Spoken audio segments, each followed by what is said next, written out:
वर्गमुळात 36 छेदामध्ये 49 अधिक पुन्हा वर्गमूळ आहे बघा 25 छेदामध्ये 49 अधिक वर्गमुळात 9 छेदामध्ये 49 इक्वल टू काय असणार आहे क्वेश्चन मार्क. आता काय करायचं अगोदर ह्या ह्या ह्या पहिल्या टर्मचं नाही वर्गमूळ घ्या. 36चं वर्गमूळ काय आहे रे 6 आहे. मग 6 छेदामध्ये काय होईल 49चं वर्गमूळ काय रे 7. 6 छेदामध्ये 7 असेल. हे प्रत्येक नाही का टर्मचे वर्गमूळ घ्या बरं. 25चं वर्गमूळ 5 असेल.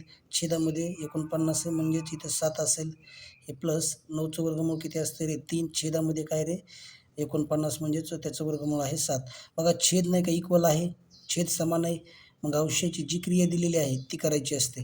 मग बेरजेची क्रिया इथं 6 अधिक 5 अधिक 3 बरोबर. छेदामध्ये तिन्ही समान छेद असल्यामुळे एकच छेद घ्यायचा. आता ह्यांची बेरीज करा बरं. 6 आणि 5 11, 11 आणि 3 किती रे 14.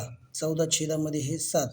आता हे फायनल कॅल्क्युलेशन करा. 7 दोन्ही किती रे 7 दोन्ही 14. मग छान प्रकारे ह्या क्वेश्चनचा आन्सर 2 असणार आहे. ऑप्शन क्रमांक 2च.